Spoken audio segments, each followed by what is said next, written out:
Hello friends, welcome to bliss cinemas. இன்னைக்கு நம்ம தமிழ் டப்பிங்ல அமேசான் பிரைம் வீடியோல ரிலீஸ் ஆயிருக்க the judge returns web series எப்படி இருக்குன்னு பார்க்க போறோம். வாங்க வீடியோக்குள்ள போகலாம். இது ஒரு கொரியன் டைம் டிராவல் ரிவெஞ்ச் டிராமான்னு சொல்லலாம். இப்போ இந்த வெப் சீரிஸோட கதையை பத்தி பார்க்கலாம். நம்ம ஹீரோ பார்த்தீங்கன்னா ஒரு திறமையான நீதிபதியா இருக்காரு. ஆனா பார்த்தீங்கன்னா அவரு நியாயத்தின் பக்கம் நிக்கவே மாட்டாரு. ஏன்னு பார்த்தீங்கன்னா அவரு கல்யாணம் பண்ணிருக்க பொண்ணோட ஃபேமிலி பார்த்தீங்கன்னா பயங்கர பணக்கார ஃபேமிலி. அவங்க ஒரு லீகல் ஃபார்மும் வச்சு நடத்திட்டு இருக்காங்க. ஃபுல்லாவே அவங்களுக்கு ஆதரவா தான் பார்த்தீங்கன்னா இவரு தீர்ப்பு கொடுத்துட்டே இருப்பாரு.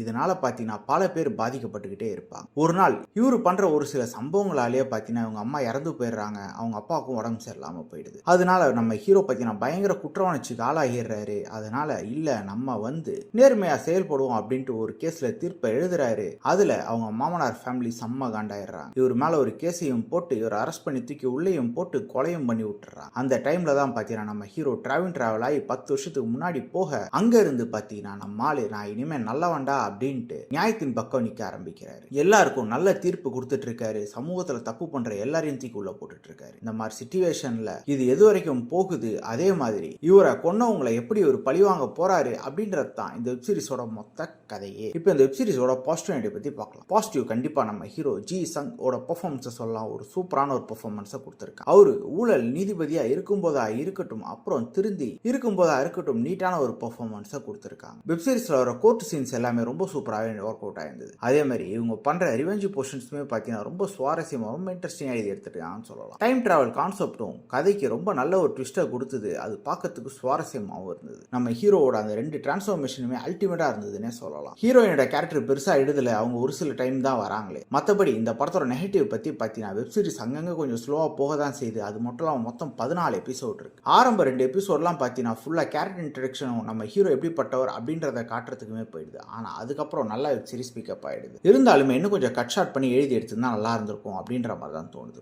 மொத்தத்தில் என்கிட்ட கேட்டீங்கன்னா இது ஒரு நீட்டான வெப் சீரிஸ் தான். ட்ரை பண்ணி பாருங்க. இந்த வெப் சீரிஸ்க்கு கண்டிப்பா 10க்கு 7 மார்க் கொடுக்கலாம். வெப் சீரிஸ் அடல் கண்டென்ட்லாம் இல்லை, நீங்க ஃபேமிலியோட ட்ரை பண்ணலாம். இன்னொரு வீடியோல சந்திக்கலாம். தேங்க்யூ.